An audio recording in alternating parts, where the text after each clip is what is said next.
Hello, my name is Jonathan Burch, and today we'll be going over groups, subgroups, abelian groups, and subgroup lattices.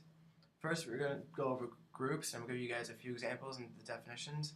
From there, we're going to move on to abelian groups, which is just like groups, with just a few extra steps, and then we're going to go over Cayley tables, give a few more examples. From there, we're going to move on to finite abelian groups and subgroups, and I'm going to give you definitions of that and a few examples, and then that'll bring us down to subgroup lattices. And when we're done with all that, we're going to take everything we learned and use that to compare the groups Z2 by Z6 and the group Z mod 12. First, the definition of group. A group G is a set of elements on which a binary operation, such as addition or multiplication, or could even be subtraction or division, is defined in an element such that X and Y and Z are elements of G. For G to be a group, it must have each of the following. It must be a closure, which means X operated with Y still exists in G. It must be associative, which means that Y plus Z plus X is equal to the same thing as X plus Y plus Z, depending on which one you do first. Either way, they have to equal the same when you're done with it. After that, it moves on to the identity element, which means you have to take X, operate by a certain element, we're going to call this E for now, and then when you're done, you'll still end up with X. And then along with that, we need inverses. So from there, we take two elements, operate them together, and it brings us back down to our identity element, which I'll explain in a little bit. First, I'm going to show this an example of Z mod 5 under addition. In case you forget, Z mod 5 looks like this: 0, 1, 2, 3, and 4. I'm going to show that it's closed. There's your definition in case you forget it. My example of closure is I'm take 4 plus 3, and as all of you would know, that equals to 7, but we're in mod 5. So Z mod 5 is equal to 2, and 2 is in our group, so Z mod 5 is closed. I can do this with any two numbers in Z mod 5, and it'll bring us back to another element in Z mod 5. Associativity, here's one example for us. On the left side, you can see that I'm doing 4 plus 3 first, and then adding the 1, and on the right side, you can see I'm doing 3 plus 1 first, and then adding the 4. And although it takes two different steps to go through it, I still end up with 3 on both sides when I'm done. So therefore, our group is associative, and we can check that off our list. Next, the identity. Basically, when you find a number, think of a number that when you add it to 4, it'll still equal to 4. With Z mod addition, or with Z under addition, is quite easy to find. We could take 4 and add it to 0, and we'll still end up with 4. Inverses. We need to the definition of inverse means we need to take any definition and bring it back to our identity element. And because we know from earlier that identity element is E, or is 0, so when you find 4 plus identity plus a number that is not equal to 0 and gets back to 0. For example, I have 4 plus 1, which is equal to 5. However, 5 mod 5 is equal to 0, so 4 plus 1 will bring us back to 0. Then that would be our inverse. Next, we'll go over abelian groups. The definition of abelian group, it must have each of the 4 properties of a normal group, which is closed, associative, containing an inverse, and containing an identity.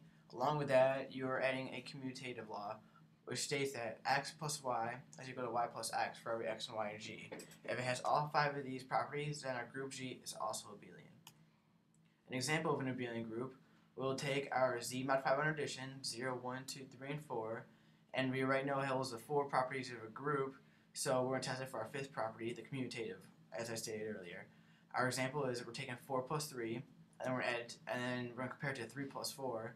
Under both of them, we're getting 7, but 7 mod 5 is equal to 2, so both of our equations will give us 2, and therefore our Z mod 5 is not only a group, but it is also an abelian group. One thing that you could use to really help you with abelian groups is a Cayley table.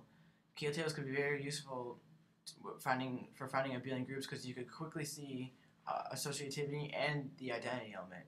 For here we have a generic order 2 Cayley table in which on top I use A and B as my variables and then solve throughout. On the bottom I apply my Cayley table for Z mod 2. Z mod 2, as you might know, is the group 0 and 1, and when I add it throughout I get 0 plus 0 is equal to 0, 0 plus 1 is equal to 1, but when I go 1 plus 1 is equal to 2, and z mod 2 gives me back down to 0. From here, I expanded that and went to a 3x3 Cayley table. On top, I did my generic table again and solved throughout. I applied that to my z mod 3, which is 0, 1, and 2, added together, and I have my 3x3 Cayley table. From there, I also went on and expanded on the 4x4 Cayley table. A 4x4 Cayley table here, I have two different Cayley tables, but both get you the same result. I did a generic one for both on the top and the bottom, and both could be used in different situations.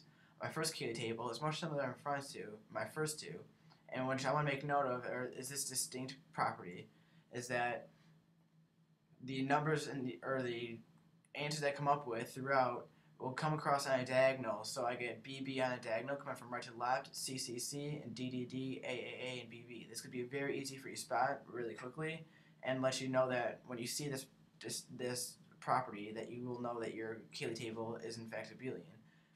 My second one that I found has a cross in the middle. When you see this, you can also notice that it's also a good abelian or a good Cayley table, and that you also have an abelian group when your Cayley table looks like that as well. Here I'm applying those 4x4 generic ones. My first one is z mod 4, which is the group of 0, 1, 2, and 3. Here I have my diagonals across, which shows that we could have z mod 4 under addition is in fact an abelian group, because from here we could easily see that it has the identity and is associative.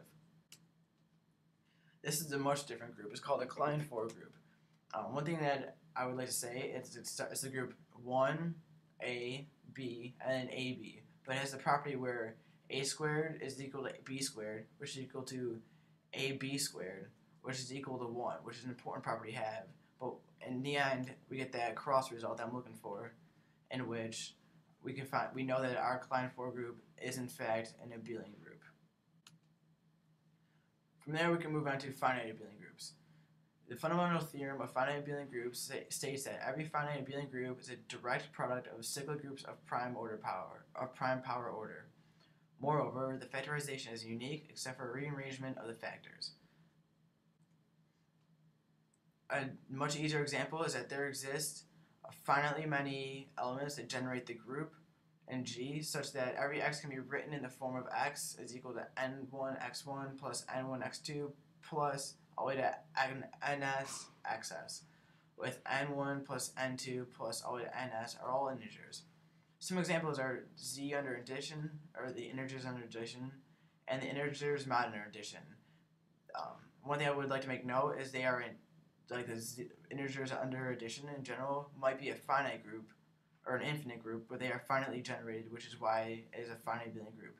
A non-example is the integers by each other an infinite amount of times. This is not a finite abelian group because we are going through the integers mod anything an infinite amount of times, and therefore is infinitely generated. From there, we go into subgroups. The set H is a subgroup if H is a subset of G. H and G are both groups. Example is Z2 is a subgroup of Z4. This can be easily seen when I write out the ordered pairs, and that is that 0 and 1 are contained in 0, 1, 2, and 3, therefore it is a subgroup.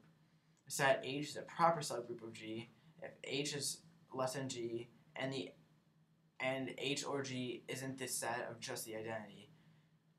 Therefore, our group Z2 is not or is a proper subgroup of Z4. Next, we'll go over a subgroup lattice for Z mod 12. Z mod 12 is the group of 0, 1, 2, 3, all the way to 11. It doesn't include 12 because 12 and Z mod 12 is 0. To start off a subgroup lattice, we start off with our largest group first, which is the entire set of Z mod 12, the entire set of 0 through 11. From there, we are trying to break it off into subgroups. The first subgroup that I thought of is dividing it out by 2. So the group of 0, 2, 4, 6, 8, and 10, which each one of those, which that divides into our subgroup of Z12. From there, the second one I come up with, which also divides into 12, is dividing it by 3. So therefore we have 0, 3, 6, and 9. And this will divide out through our subgroup 12. Next, I came up with 4. Well, because 4 could divide out through 2, 0, 4, and 8 is contained in 0, 2, 4, 6, 8, and 10. Therefore, that is a subgroup of 4 is a subgroup of 2, and it's also a subgroup of 1. Along with that, we can break up 3, the group of 0, 3, 6, and 9, into the group of 6, which is the group of 0, 6. One thing I want to make note of is the group of 0, 6 is also contained in the group of 2, because 0 and 6 is a group of 2, so we'll draw another line to connect those two subgroups. And lastly, our last subgroup, which will end every single subgroup lattice, is the empty set of just 0.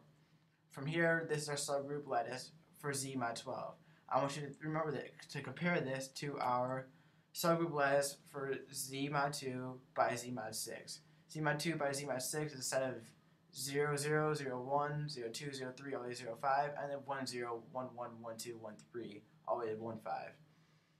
We start with our largest group of Z mod 2 by Z mod 6. We get a subgroup of that is Z mod 2 by Z mod 2, because it's just the group of 0, 0, 0, 1, 1, 0, and 1, 1. And then our empty set of Z1, which is just the group of Z to end it all. So even though both these two groups are both order 12, they are significantly different when you make a subgroup lattice of them, and you can see it through here. So, like I said, what we learned today, we worked with groups, and from there we took our definition of groups and went through Abelian groups, and from the Abelian groups we made Cayley tables and worked with those.